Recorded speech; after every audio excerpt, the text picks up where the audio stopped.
See, a lot of folk won't let you forget what you used to do or what you have done, what mistakes you've made. All of us have made some mistakes in life. All of us have done some things that if we had them to do over again, we wouldn't do it again.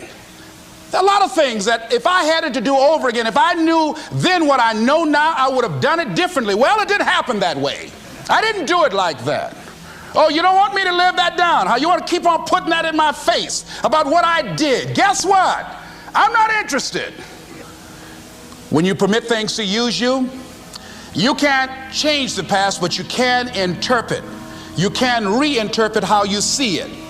For years, I was going around with a heavy load on my shoulders, feeling bad because I was adopted, doing interviews for adoption agencies and foster homes.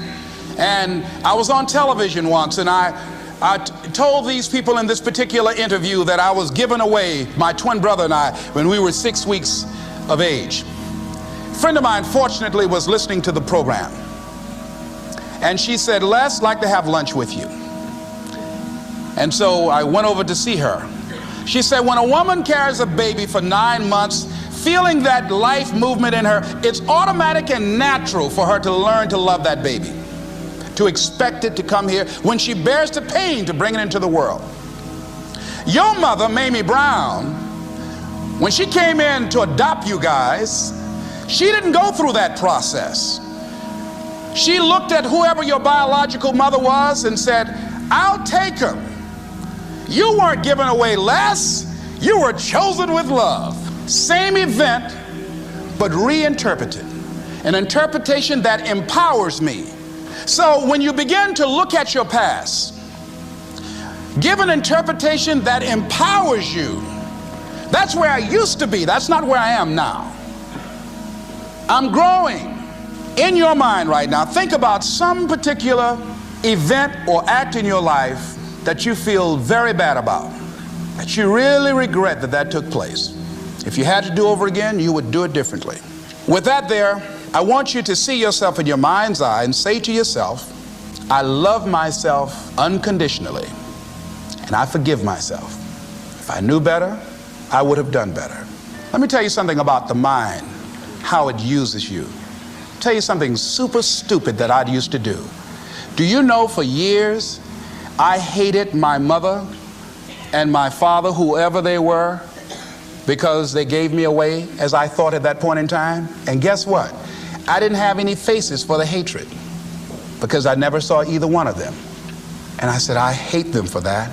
And then once I forgave them and said, it's okay.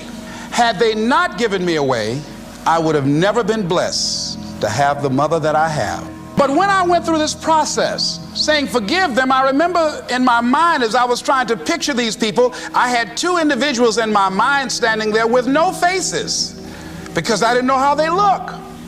But I released that. I let that luggage go. Think about somebody that you've hurt, somebody that you've disappointed, either deliberately or inadvertently, or someone that has hurt you, that caused you some pain, caused you some disappointment, somebody that you don't like. Deliberately or inadvertently, think about them. Somebody that you really, when you think about them, the room turns red, and say, I forgive you. I forgive you unconditionally.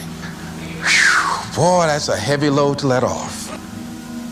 Reinterpreting our past, understanding and knowing that we can move from where we are, that we can begin to design the kind of life that empowers us, that gives us happiness, that enable us to be on top of who we are, knowing that as we begin to explore new horizons and new vistas in life, that as we begin to focus on developing ourselves, as we begin to elevate ourselves and not to follow the crowd, activating the thinker in us and disciplining and putting on hold the emotional part of ourselves. It's not easy, but through practice and practice and practice. Practice makes what? Absolutely not. Dismantle that belief system. Practice makes improvement. You can always better your best. You can always go beyond anything that you have ever done. You'll never hit a state of perfection. You're always bigger than what you do. And so all you're looking for are new breakthroughs through practice and practice and practice. You'll get better and better and better. And there's still some things that will happen to you that will catch you on the blind side that you did not anticipate. You'll get knocked down, but you won't be knocked out. You'll be able to get to your feet again, be on the ropes, but you'll have a fast recovery rate when you work on yourself. What are the things that you must overcome?